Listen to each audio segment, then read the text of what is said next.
মাংসটা কেটে নিয়েছি, ওইটা দিয়ে আমি ভাজা করবো অল্প। দেখো কিভাবে ভাজাটা করি তোমাদেরকে দেখাচ্ছি। এইটা রাখে দেবো, এটা রাত্রে বানাবো, মাংসটা পরে বানাবো। এই যে মাংস ভাজার তেলটা কড়াইয়ে দিয়ে দিচ্ছি, এখন পেঁয়াজটা দিয়ে দেবো।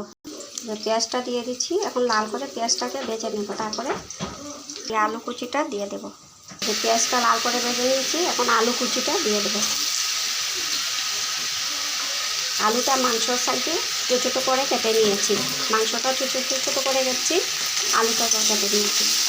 এখন এটাতে নুন হলুদ দিয়ে দেবো। এই যে আলু আর পেঁয়াজটা লাল করে ভেজে নিয়েছি, এখানে মাংসর পিসগুলো দিয়ে দেবো।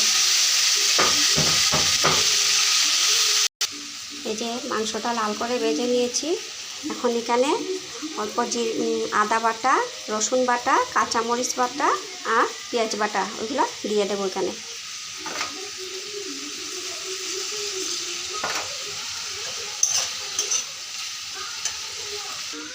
এখন এগুলো দিয়ে দিচ্ছি, অল্প সময় ঢাকা দিয়ে দেব।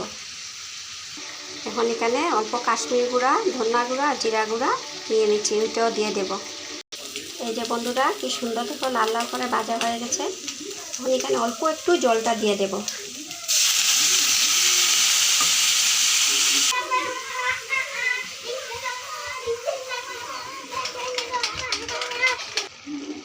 এই যে আমার মাংসটা হয়ে গেছে, ধনিয়া পাতা কুচি অল্প দিয়ে দেব।